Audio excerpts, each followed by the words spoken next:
I've gone to rehab twice. The first time was in 2017. Whispered conversations and transforms them. Relapse can take even up to 2 years. But it starts with it's a process. emotions, it starts with the emotions. Then the mental. It becomes a mental thing. You start visualizing and fantasizing. Me, I would even feel the drink here. Into credible discussions. If you listen to some of these people who are in rehab and you listen to them with a third year, there are a lot of things that they do not say but they're saying that are happening in their families. And so families have done a very poor job at trying to hide whatever is going on. But the person who is in rehab, probably, as they are called the black sheep, is the one who might save that family. In 2013, I was in a very bad relationship, a very toxic one. Very violent, very dysfunctional, a lot of drinking. I'd run away from home. I was living in a very bad situation.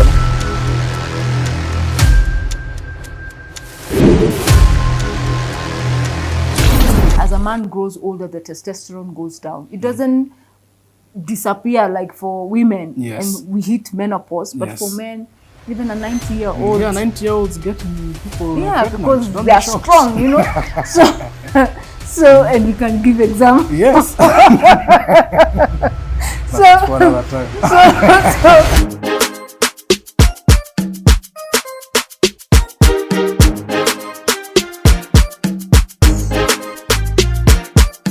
Hi viewers, welcome to Silent Conversations with Miss Nkatha. I am your host, MissNkathaMwenda, a nutritionist by profession, an alcohol and drugs awareness advocate, founder, Sober Living Youth Summit, chairperson, Graceful Youth Recovery Center, and a recovered alcoholic. Silent Conversations with Miss Nkatha transforms whispered conversations into credible discussions. Today I'm honored to host an amazing woman. She is a certified addictions expert, a global speaker, and a wellness and recovery coach. Welcome to the show, Caroline. Thank you very much. Thank you for having me on the show, Nkatha. As always, it's a pleasure. Yes. Please expound. Tell us more about Caroline. There's something I must have missed out on that introduction. Tell us about yourself. Caroline is, first and foremost, she's a believer. Okay. She's a born-again Christian. I am also a mom. I have 2 children. I am the founder of Kagia Wellness Initiative, which is an initiative that was birthed out of my 20-year struggle with alcoholism and substances, primarily nicotine and marijuana. My passion is geared towards assisting women, but also assist men, because I understand the stigma that is associated with the African woman and substance use. It is still, quote and unquote, the elephant in the room. And so my coming out publicly and sharing my struggles, my journey into my struggle with and my coming out of addiction has given many people hope. And I think I stand here as a beacon of hope when I say that I'm a product of grace. And that recovery is possible for anyone who is deliberate in wanting to recover from substance use. Wow, congratulations. Thank you. I can only imagine the journey. And why you're here is for us to talk about how you overcame the challenge. We'll call it overcoming adversity. And being able to then be a beacon of hope. Most people who come on the show are those who, after they have been through some challenges in life, like you said, by grace, you are who you are. Then they are able to rise like a falcon. So are there, in your recovery journey, is there any incidents that happened, say after you recovered and you were walking in sobriety, then you slipped back? Did that ever happen in your life? Oh gosh, they call it relapse. Have you ever relapse? Relapse is real. They say it's part of the process, but I think not everybody relapses. You've not had a relapse, have you? No. Is it not public knowledge? I was open as a book.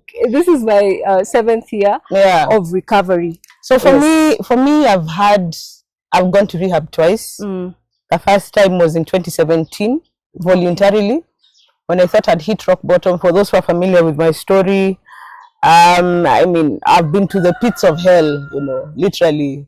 Had miscarriages along the way, 2 miscarriages back to back because of drinking. I sold everything in my house. My family relations were broken. Yes. And you see, that's what any sort of addiction does, not necessarily chemical addiction, because addiction is in 2 categories. There's the chemical addiction, which is the alcohol and drugs. And then there's the process addiction, which is things like gambling, pornography, masturbation. Things like gambling have broken families. Yes.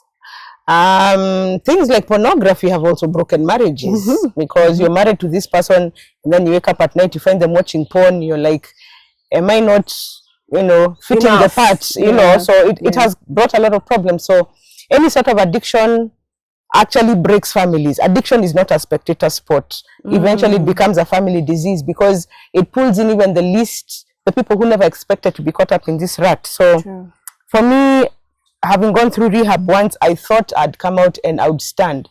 But for me, you know, it's in that period of time that God opened up doors for me in the media. Just let me pause a little. You went to rehab. Was it to your expectation? How was the journey? Was it for the minimum 3 months, or just briefly? For me, rehab was good. It was a breath of fresh air, to be honest, because the life I had been living prior to that for quite some time was bad. Yes. If I can be honest. And I went to a really good facility. I was loved upon. I grew to love myself. I reconnected with God and I discovered my voice. Prior to that, you'd be shocked when I say that I never used to speak much.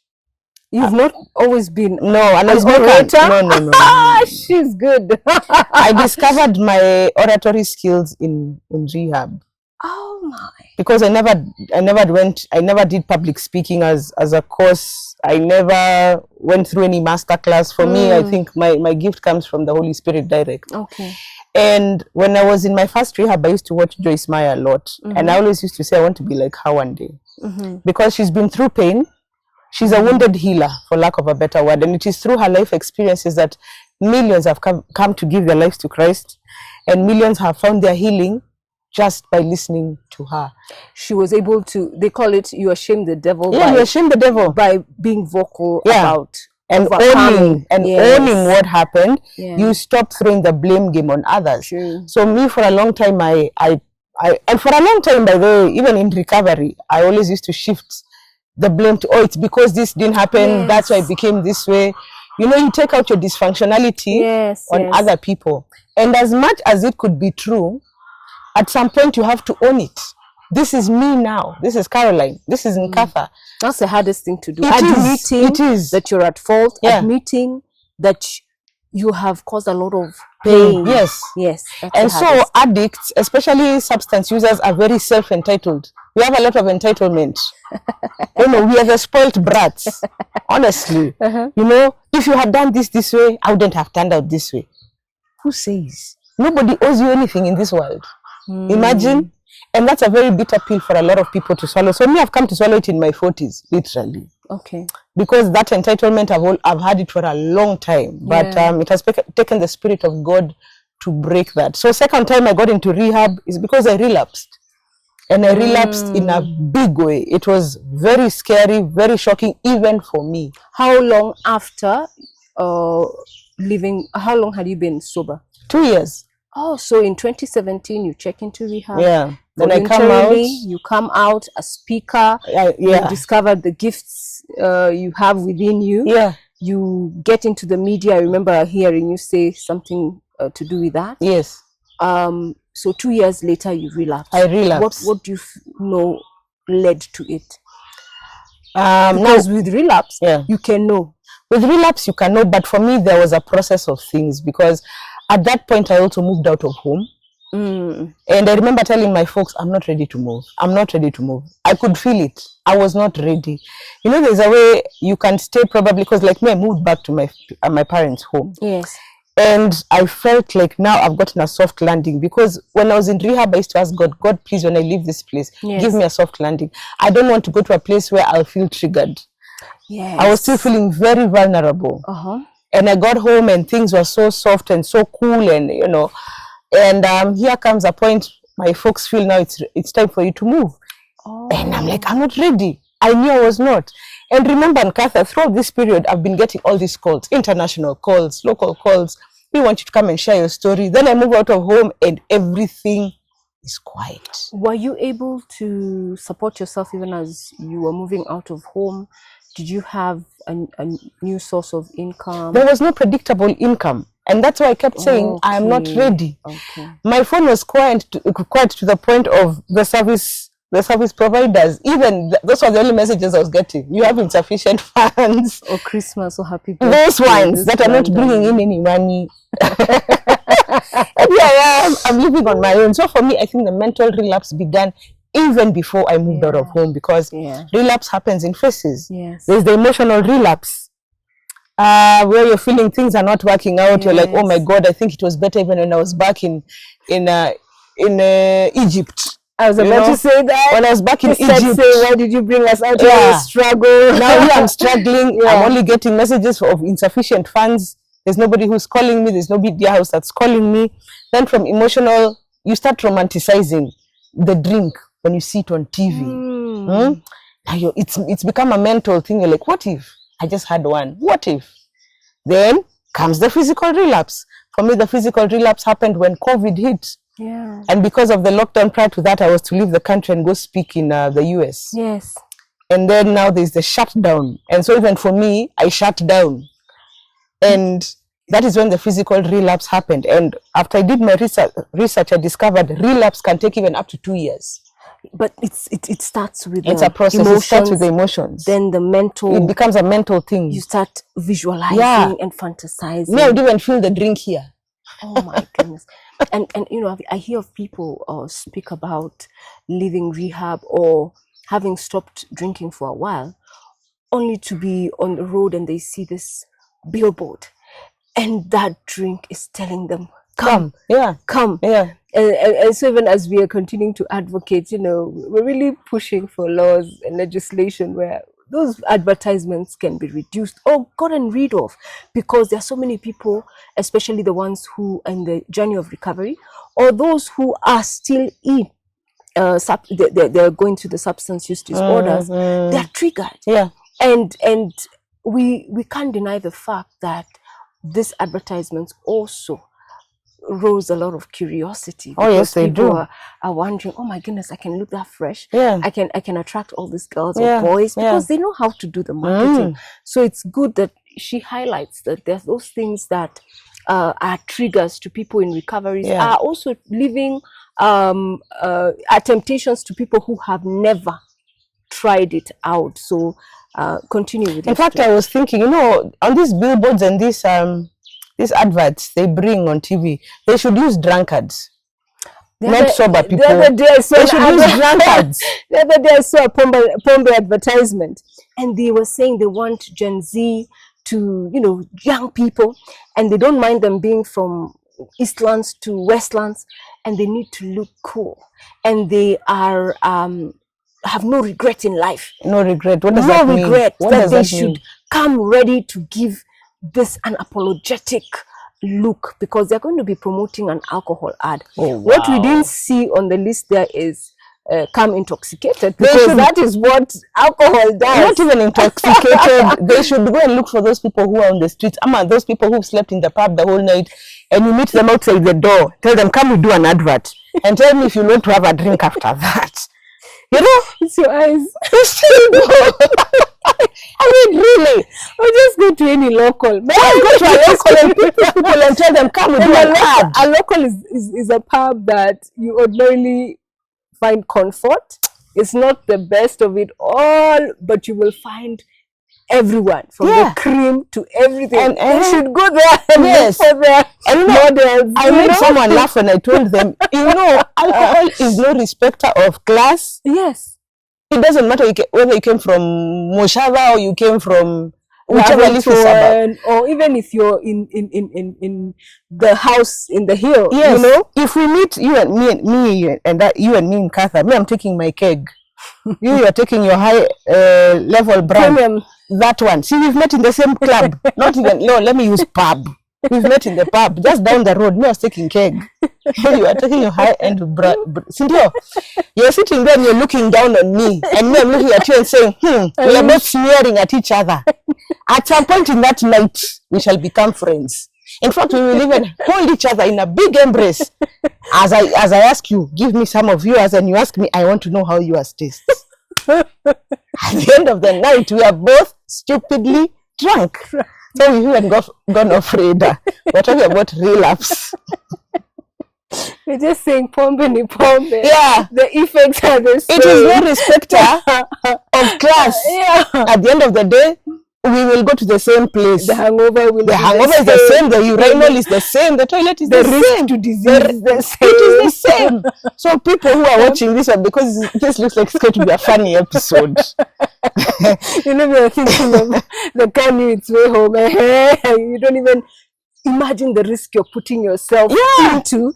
But when you say the car knows its way home, many men and women, whether they took keg or they took premium, their cars know their way home. So it is a sad reality. It is sad. And even in Katha, when you look at it this way, you and I both have lost people that we know. Oh, yes. I've lost people that I used to drink with, people that I know, same age group as I, but they died in their 30s, which is sad, such a sad thing, because you've not accomplished what you were put on this earth to accomplish. You can imagine the heartache their families go through to date. And that's a whole tragedy. Yeah. So for me, when I say I'm a product of grace and a product of prayer, I literally and with all humility mean it. Because for sure, my parents were praying for me constantly. Even the days they felt like they've had it, they refused. There was one little thing in me that they saw and they said, we cannot give up because we can see something bigger than that. Because you've mentioned it, what would you tell a parent who's watching now? Because there are many parents in different age brackets, some in their old age, some young, because we have 50-year-olds who are addicted, and their parents are the ones who care for them in terms of they probably have lost everything and have had to go back home, or even if they're not back home, they're a constant worry. They're worried they will receive a call. What would you tell a parent? Just the way you've referenced your parents never stopped praying, they always were concerned. What would you tell a parent now who's going through something that your parents went through when you were in addiction? I thank God for the kind of parents that God blessed me with. He knew those are the people who'd walk this journey with me. And so I'd encourage any parent who has a child who is struggling not to give up. Me, I had been written off by many people. And in fact, there are some people who see me today and don't believe that I'm alive. And there are others who listen to my story and say mine is a publicity stunt. Oh my. But I'm a product of mercy. That one I'll not stop saying. But as much as you're praying for your children, you need to stop enabling them. What does enabling them mean? Enable means giving them money to fund their lifestyle. Every time they mess up, they take up, you know, like me, I had that bad habit of taking things on credit. So they come and clear your debts. They come and clear my debt. Parents, stop doing that. Because you're enabling your children. Everyone has to be accountable. You have to be accountable, and this is where you have to use tough love. For those parents who unfortunately are living with their children who have reached a certain age bracket, you need to cut those children off. Because those children, unfortunately, they've reached a point of knowing, I mean, I'm 40 and my parents are still taking care of me. Why should I take responsibility? In fact, they're thinking by the time, those parents, when they die, I will take everything. That's how they're thinking. I know that for sure because me, I was never in that space. Thank God. God took that foolishness out of me. Because there are people who are counting down to the day you will die so that they take your property.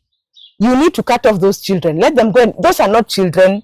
Those are adults in your family. They're the ones who are giving you hypertension, who are giving you diabetes, giving you sleepless nights, and then they are sleeping. It's true. You need to cut those children. Those are not children. And those are the thorn in your flesh. And you need to know how to deal with them. And the first step is to cut them off completely. Let them go and learn how they're going to live with themselves outside there. Because at one point, parent, if you're not careful, these children are the ones who are going to kill you. They're going to kill you with stress. They're going to kill you with depression. And God did not put you on this earth to die because of the lifestyle of your children. I hope that will help somebody. Wow. And also you need to know there's a lot of support. Yes. They seek professional help. Many people will seek religious counsel, which is great. There's also an importance to go to therapists or psychologists or psychiatrists, addictions experts. Please seek professional help. Many people don't know there's help. There is help. Many people are so scared even for people to know in their home they have someone who's struggling with addiction. And because of that shame, say the parents or the family, they can't imagine opening up so that this person who is in their home and they've gone through so many challenges can get help. They always think it is about them. So even parents, for a minute, I know there's a lot of hurt, there's a lot of disappointment, but for a moment, think about that child or that person who's going through the challenges and think of their health. Seek for help for them as you stop enabling them. Many parents, we've seen even in rehabs, they come in, they get the diagnosis from the experts, because most rehabs will have a therapist, a counselor. They'll have a psychiatrist. And from the feedback I get from 1 or 2 places where we have partnerships, you'll hear things of parent being very possessive or protective of their child. And most of the time it's because of the fear that the child will expose some things going on in the family. I get that. Can you talk about that? Because there must be underlying issues as to why people reach for a drink, start using porn, or start gambling. We've heard of adverse childhood experiences, childhood trauma, and things like incest, things like abandonment. Can you touch on that? I have dealt with a few cases like that also in my line of work, and it's so sad because there's a lot that's happening behind those closed doors.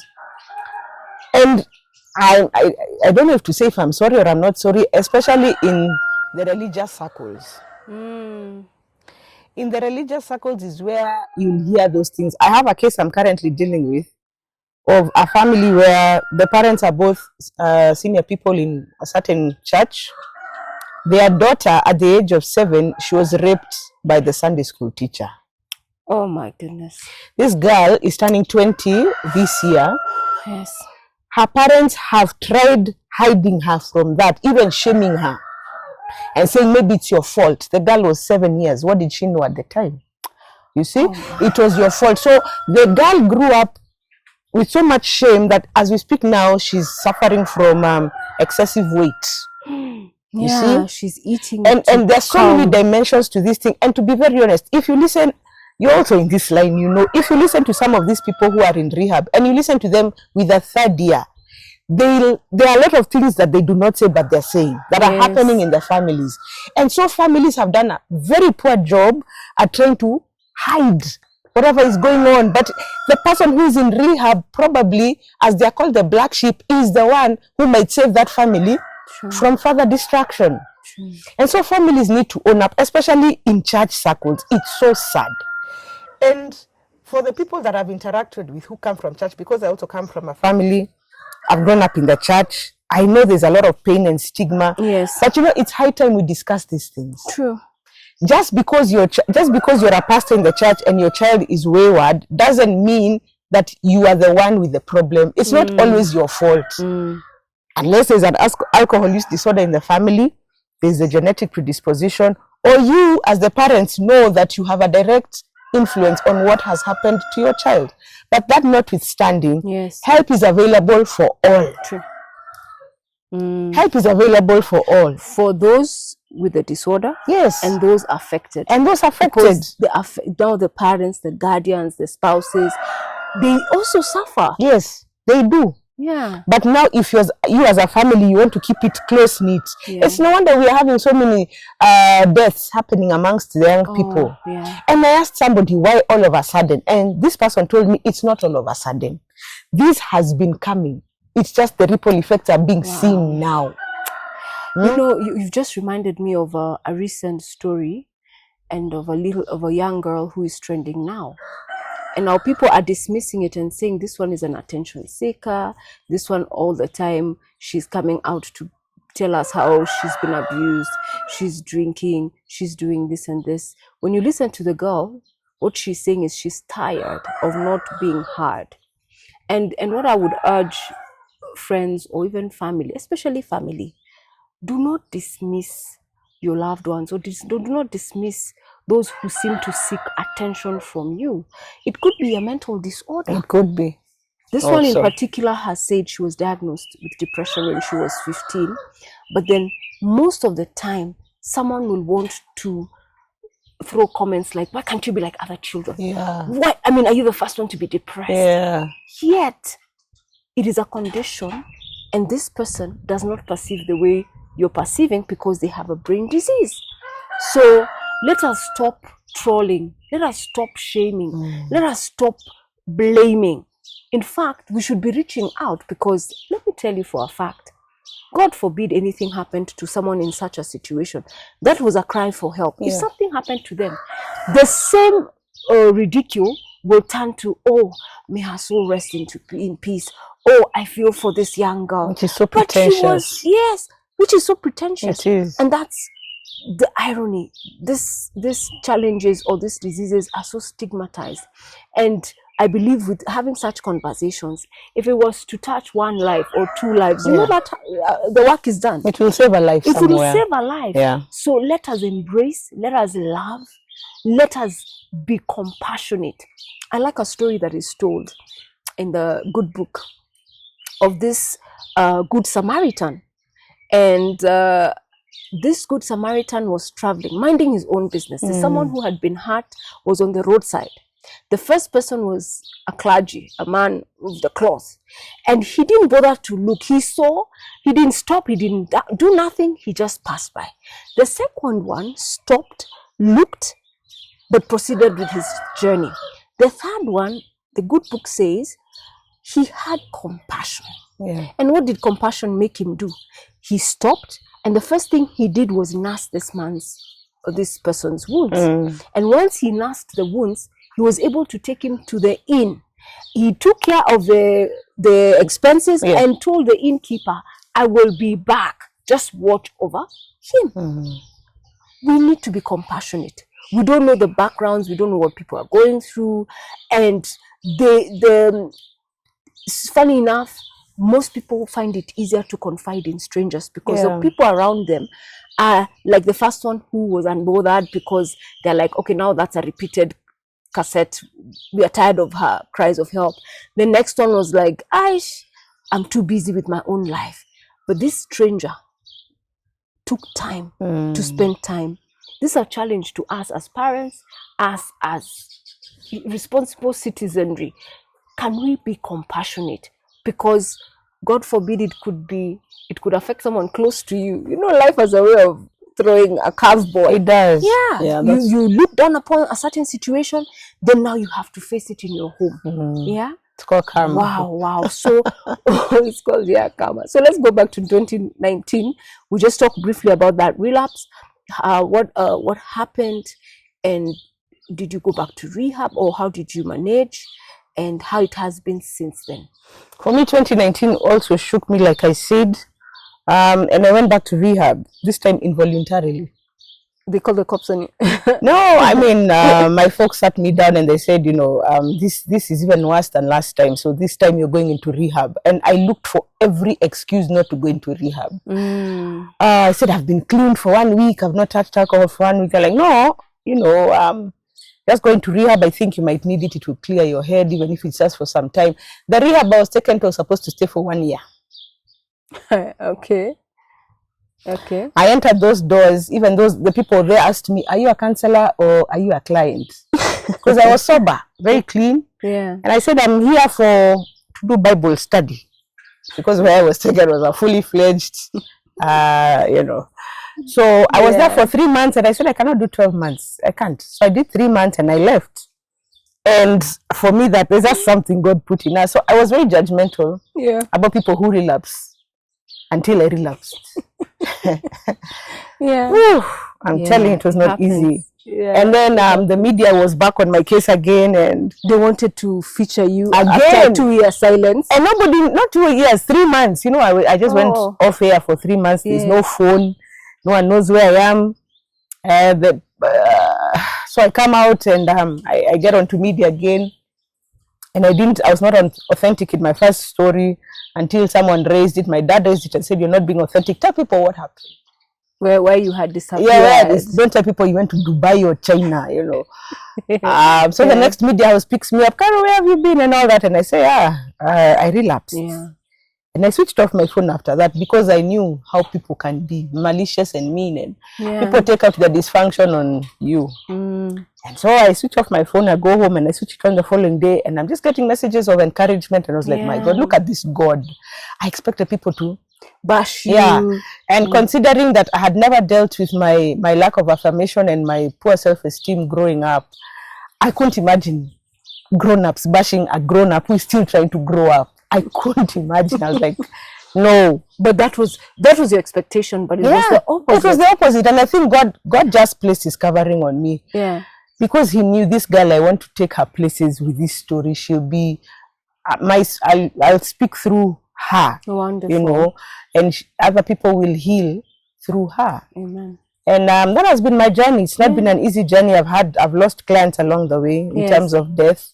Yeah. I've lost clients who died in this journey. It's not been easy. Yeah. At some point, I've wanted to quit, and God has told me no. He has made it clear. I need you. This is your purpose. This is your purpose. This is why I created you here. To just sit pretty. Yeah, and go get a secretarial job, or not that secretarial jobs are bad if they still exist. You know, but I keep saying, for me, my life changed in 2022 of March. That's when God reminded me, you know, you used to be a Mulevi and I had been 5 years sober, and I'm saying, it's like, and he tells me, you need to come out with your story. And I'll tell you, Carol, those 3 days, March 1st, 2nd, 3rd, I was like, how will the world look at me?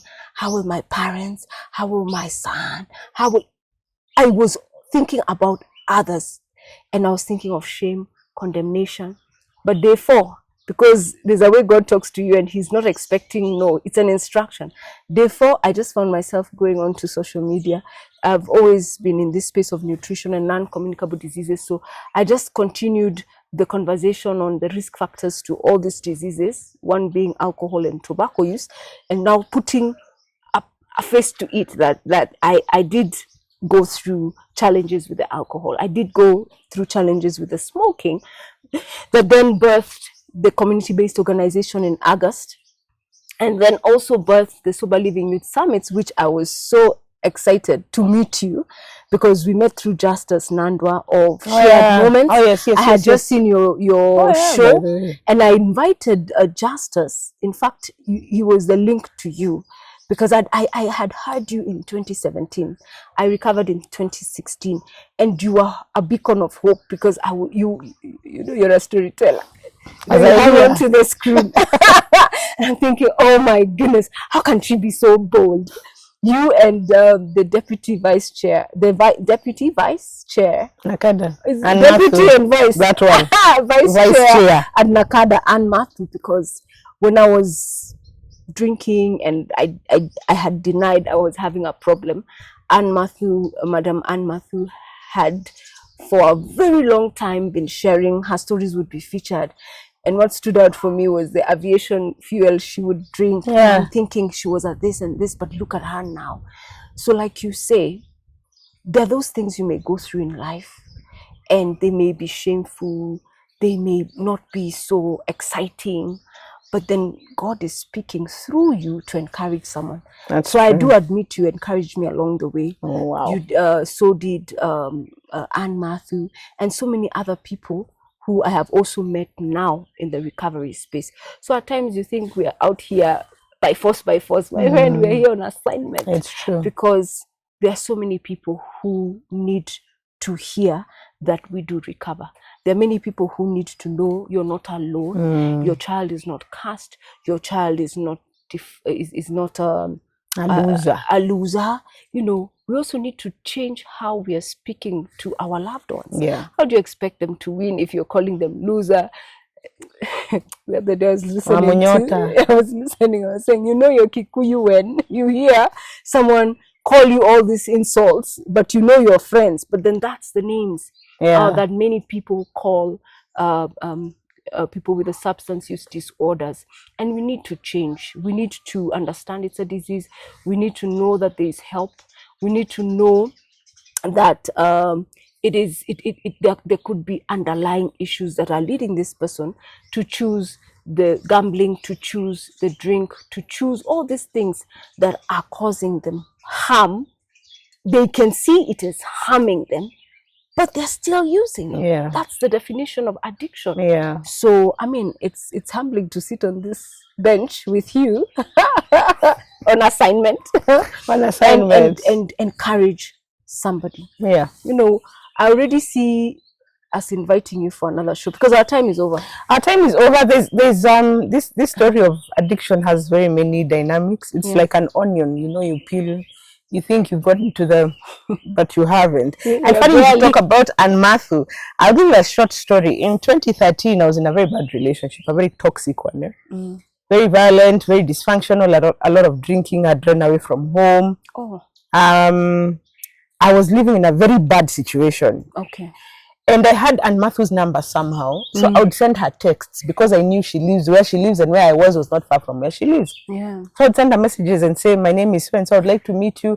I really want a place to stay because I truly needed a place to stay. I just couldn't go home. I had not been living at home, but I couldn't go home because of fear. Nimetoroka na siwezi rudi kwa sababu I have been eloped. Yeah, something like that. Okay. And the thought of going back home for me was so frightful, and I have been plagued by fear for most of my childhood and my adult life until my 40s. I think, like they say, 40 is the make or break. So me, I've discovered a lot of things about myself in my 40s. So I'd reach out to Anne Martha and she'd say, you know this place? Yes. You know that hotel down there? Yeah, let's meet and talk. But I couldn't live where I was because I'd been locked in the house. Oh my goodness. These are things I've talked about, I've not talked about. So I've been locked in the house. And I'll tell her where I am, I can't come out. Please just give me a place to sleep, even if it's on the floor. That's how bad it was. Yeah. 2013. So we meet in 2023. And my name is known. She's who she is. Yes. And I mean, I told her this story and she was like, wow. And I said, God works in mysterious ways because I never thought, honestly, I never thought I would live past that year. But this is 10 years later. I am meeting with Anne Matthew. My name is also out in that space. And I said, God is not a God of coincidence. He had seen all this. And so, my heart is really out for people who are struggling with addiction, especially females, because there are so many. There are so many. Imagine there's no shame speaking about your struggles. There is somebody who is willing to hold your hand somewhere. But at the same time, you need to be very careful about who you share your stories with. You don't go sharing with everybody, especially with relatives. Some are celebrating. Some are celebrating your downfall. Some are. So you have to go back to God that night with Psalm 35, the Psalm of David, when he's asking God to contend for him. You don't need to reach that level. But there are people, relatives. It's true. It's a fact. They say, So you need to be careful who you speak to. True. And not even all who call themselves counselors are real counselors. They'll go and counsel you as they counsel others about your story. What haven't I seen? The realities of life. Yeah. So funny. So my parting shot is, please reach out and speak out. Don't be ashamed. Don't carry that burden. And there are people who are willing to work with you. I'll admit therapy is not cheap, but there's always that one person who is willing to work with you for free. And this person could have been sent purposely to you for such a time as that. Wow. Yeah. Viewers, you had it from the Caroline Kagia, global speaker, addictions expert, and an author. She didn't tell you she's an author. She is an author. Oh, yes. When is the next book coming out?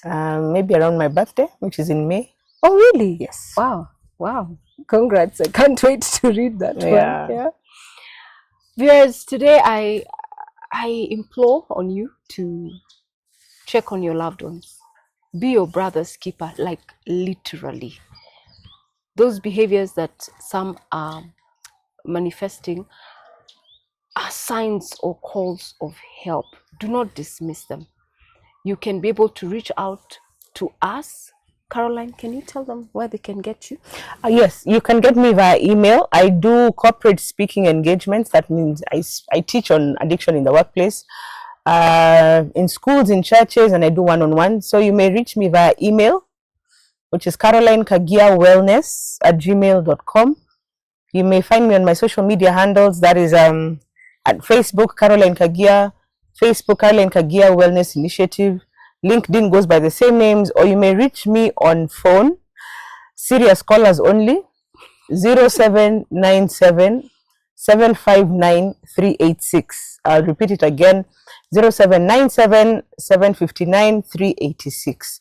And we can have consultations for diaspora people. We have it online. For locals, we have it physical meetings at a fee.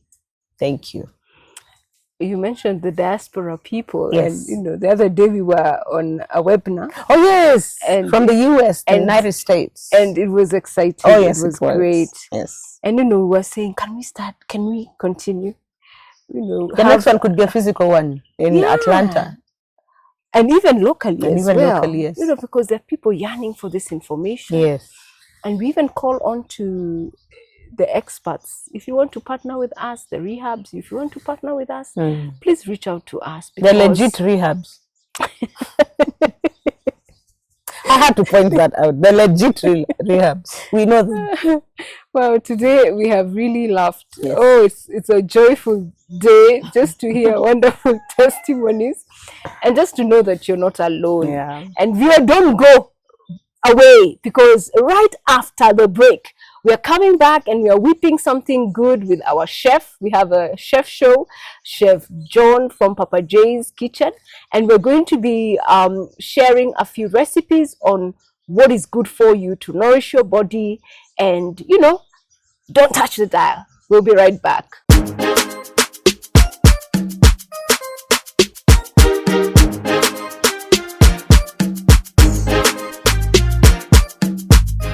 Welcome back to the show, viewers. This is Silent Conversations with Miss Nkatha. This edition is on men. And now we get to see what a man can be able to eat. And our resident chef is here to share a few recipes. Thank you. Welcome to the show. Thank you so much. As usual, Chef Papa J from Papa J's Catering, or Chef John. So today we are going to discuss men's health. And we'll start with salad. Salad is something that even if you mention to a man, I know, shall log out. Don't continue watching. Salad is very essential for you. And the reason is you need a lot of fruits and vegetables, different colors, to add protection to your body. Yes. You want a boosted immunity. You want to live a longer, healthier life. You want optimal health, so that your brain is functioning right, your circulatory system, the healthy heart. And most of those antioxidants, the vitamins and minerals, you will find them in the fruits, in the vegetables, in these salads that may not be too popular with the men, but it is a good, that's why it's good for them. And that's why we say food is thy medicine. So Yes. So what do we have today? So today we have a breakfast, another breakfast option. So we have something simple. It's filling, but it's very simple, and it's something that you can just quickly work on it. So today we're going to have avocado on toast. So for it, it's just bread, avocado. You don't have to butter it, because you already have your fat. You have your fat in your avocado. Oh yes, and it's a good, and it's your good kind of fat. Exactly. And I noticed the bread is wholemeal. It's wholemeal. There's different kinds of bread. There's a processed kind, which removes the germ, which has the essential oils. Yes. And it removes the bran, which is the outer part that has fiber. Yes. That is the white kind of bread. We are not using that one. We are using that which has the whole component, so that you have the benefits from the fiber, the essential oils, yes, and the cereal itself. Yes. Yeah. So it is. If you're shopping for bread, let it be whole grain. Yes, and the beauty about this will keep you full for a long time, as light as it is. Yes. Yes, so for it, it's just simple. Could you kindly pass me a plate? It's very simple. Put this for me there, please. Thank you. So simple, just put your toast, have your toast.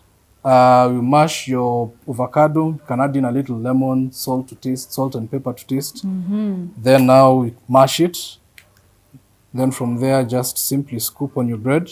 This is a better option from trans fats. Trans fats is anything that, you know, the margarines, we won't name brands, but margarine is a trans fat, which is not good for the body. It increases the bad kind of fat in the body. So this is the natural goodness. You get your avocado and you can throw in some pepper to taste and some lemon. Lemon is high in vitamin E, and it also gives it that tangy taste. And you have sliced your avocado, which has different nutrients, which is some protein, the vitamins, the minerals, and the good fats, which is the omega. Yes. And it is unsaturated. So good for healthy heart. It gives you a full feeling. It's keeps you full throughout the day. Yes. And don't let the sides fool you. It's very filling, exactly. It is. Should keep you full of nutritious and filling. Yes, so as simple as that, you can stop at here. You can also add your toppings. For your toppings, you can make it as healthy as possible as you want. So from here, you know, for people, you know, you can add an egg. Yes, a boiled you can add egg. an egg. You can add vegetables on it. So for today, we are going to go with vegetables. You can even add fried mushrooms. Yes, yes. which So is high in it's protein. always it's a balance of what you'd like. Okay. So for this one, we are going to go with cherry tomatoes. Tomatoes are high in lycopene. That's a man's best friend. Lycopene is an antioxidant that protects the cells of the body. And we, as men, there is a gland called the prostate, located in a very sensitive area, whereby whenever anyone has a prostate issue, they will have urinary issues. So tomatoes and red-colored fruits and veg are high in lycopene and have been known to be anti-inflammatories. So they will take care of the prostate and reduce the challenges that come with having a prostate issue, which is common in men and as they grow older. Yes. So those tomatoes, yes, you want to have them in your meals. Yes, and another option, if you still want to go greener, you can still add a bit of color to it. This is your lettuce. Yes. And it is vegetable, high in fiber. Yes. It's the color, the purple, is also antioxidants, protective nutrients. You're adding a dash of pepper. Pepper, cracked pepper. Okay. Of course, for flavor. So the fiber gives you a feeling of fullness. It's good for ensuring that your bowel is regular. Yes. And increases your reduces challenges such as constipation. Yes. Amongst other things. So this is a filling meal. Yes, and just like that, we're done. Yeah. So this will just take you 5 minutes to make. It won't take much of your time. Just toast your bread and have it, and you can always play with what you'd like. And you have that. Wow, that looks sumptuous. Enjoy. So next, we'll move on to the salad, the part that us men hate. But as I said, on your plate, as you have seen here, your plate needs to at least be half vegetables. Yes. And then a quarter portion to be your good quality, the good protein, lean cuts if it has to be animal based. Then you have your variety of pulses and legumes. Yes. Then you also have a quarter portion, which is your carbohydrate. And go for the complex kind of carbohydrates. And those tend to have a low glycemic index. Yes. So in the body, when they're converted to sugar, they don't spike your sugar levels.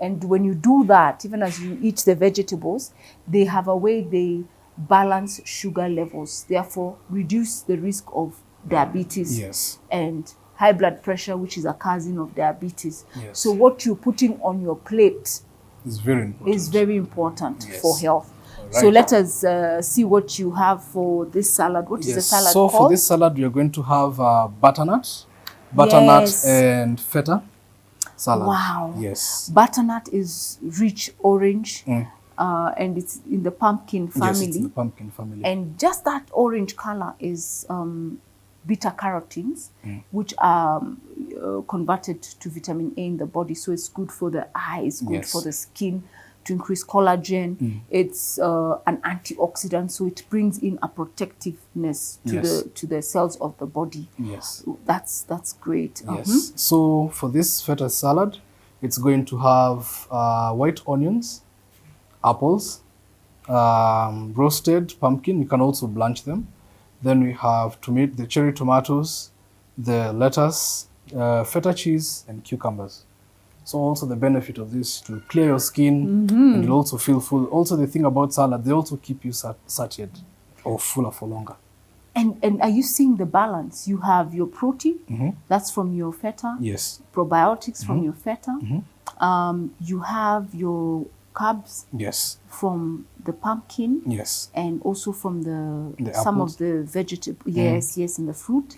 And then you have a variety of vitamins and minerals. Yes. All in one plate. So it is literally a balanced diet. What do you do when you blanch? Do you throw out the water? No, I don't throw out the water. Yes. Yes, usually maintain it at least. It's very important, especially if it's for butternut. Yeah. It's very important. Because there's so many water-soluble nutrients. Yes. When you said blanching, I said, I need to ask you that because many people do blanch. Yes, that is good stock. And it's good stock. And you can use it in food prep. Exactly. Food prep so that you don't miss out on this goodness.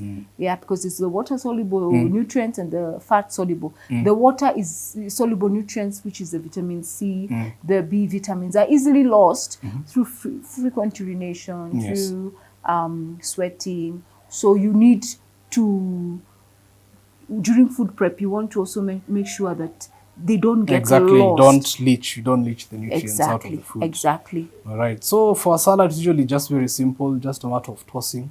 So we just start with the apples. Okay. Throw the apples in a bowl.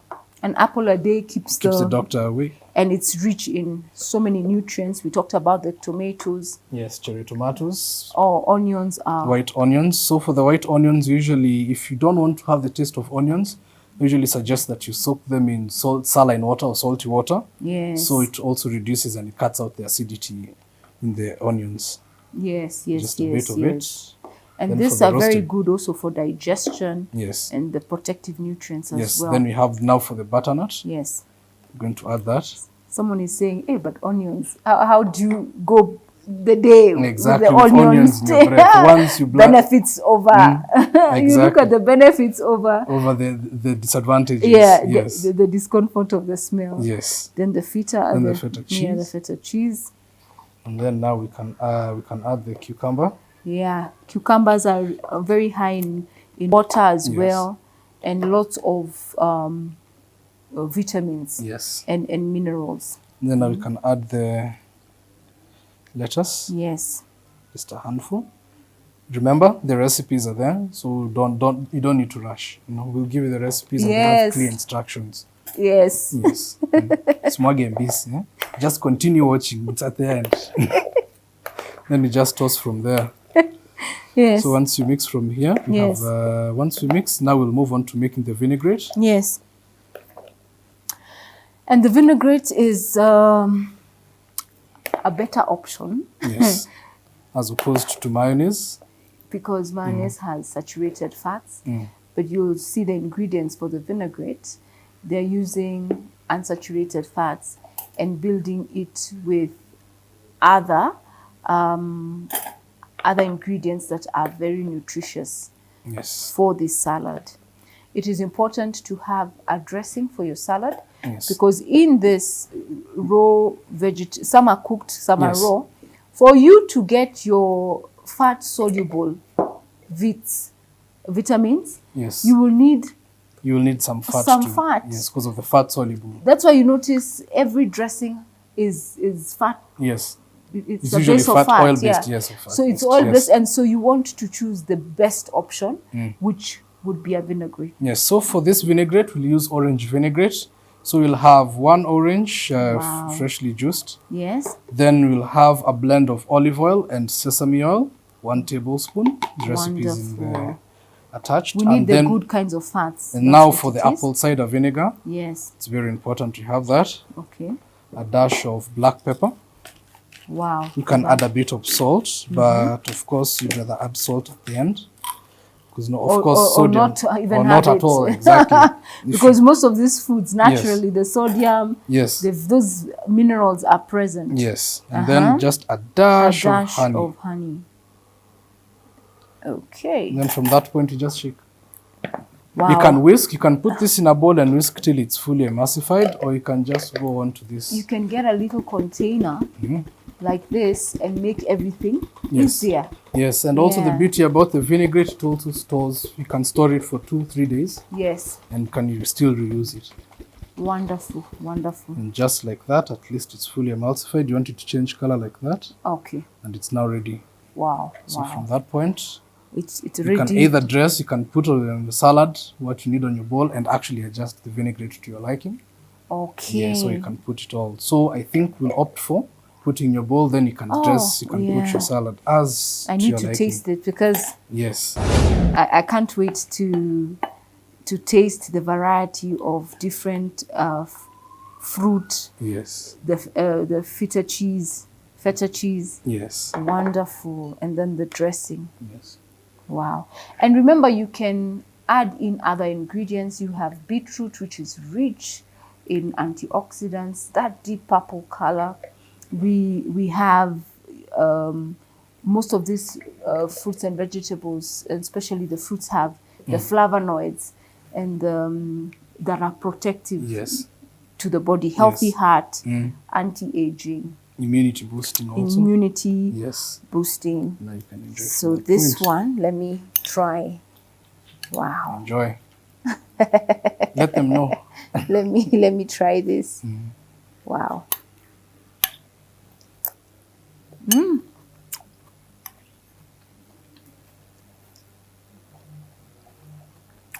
Very good. I like the blend of there's a sweetness. Yes. And then the cheese comes with it. Cheese comes in. With the creamy. Yes. And the apples blend. The blend of the fruit and the veg. Yes.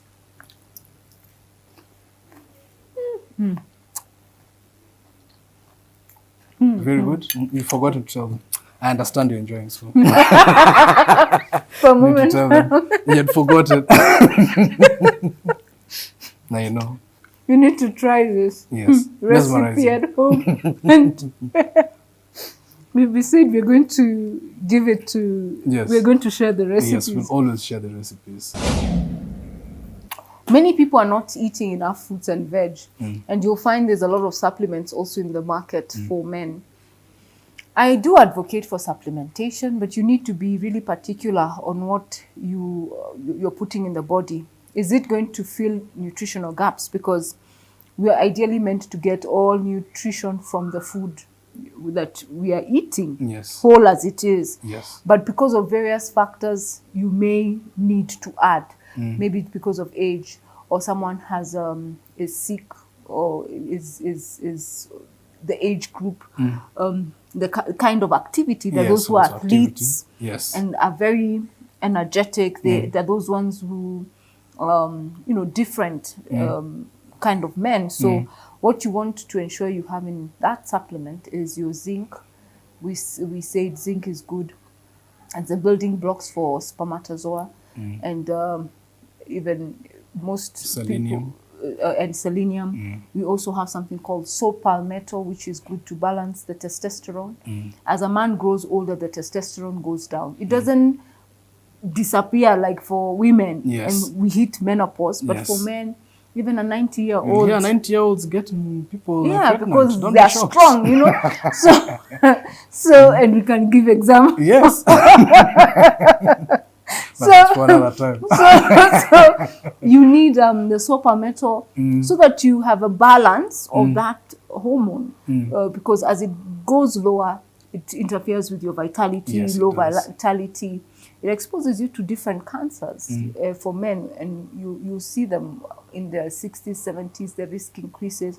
So something that has the zinc, selenium, that has the saw palmetto, that has pumpkin seed oil, seeds, yes. which is a good And also, what oil. did you think about And maca the B, root? and the B vitamins, and B vitamins. I know where you're heading. There's a maca root, which is a natural plant Yes. that is high in omega-3. Yes. Yes. And because the male reproductive system, like the woman, is run through hormones, the good fats will ensure production of this testosterone and estrogen for women. So maca root is good. It's good. So something that has maca root is safer than the blue pill. Did I say that loudly? So, because many men are using important, that. yes, and we are losing men to it. And we are losing men. Unfortunately. So we also have most of these vegetables and the fruits. They give a protective. They protect the cells of the body, healthy heart, and if you have any medical or any disease, Yes. it's important to seek professional advice. But they will tell you, eat healthy, exercise, rest, and ensure that you are Also in a good exercising state of also. mind, no stress. No stress. Yes. Yes. So you are what you eat, and these are but a few of the many recipes that are available in this channel, Silent Conversations with Miss Nkatha, courtesy of our chef, Papa J. Papa J. Yes. Where can they find you? You can find me on Instagram, and I can also come to you. As I always say, I'm a travel chef. No matter the location, we'll be there. Wonderful, wonderful. Yes. Until next time, see you soon. Bye. This is so tasty. I and know. the pumpkin. I know, enjoy. Oh, wow, wow. That's a healthy life. That's a healthy life. It's very important.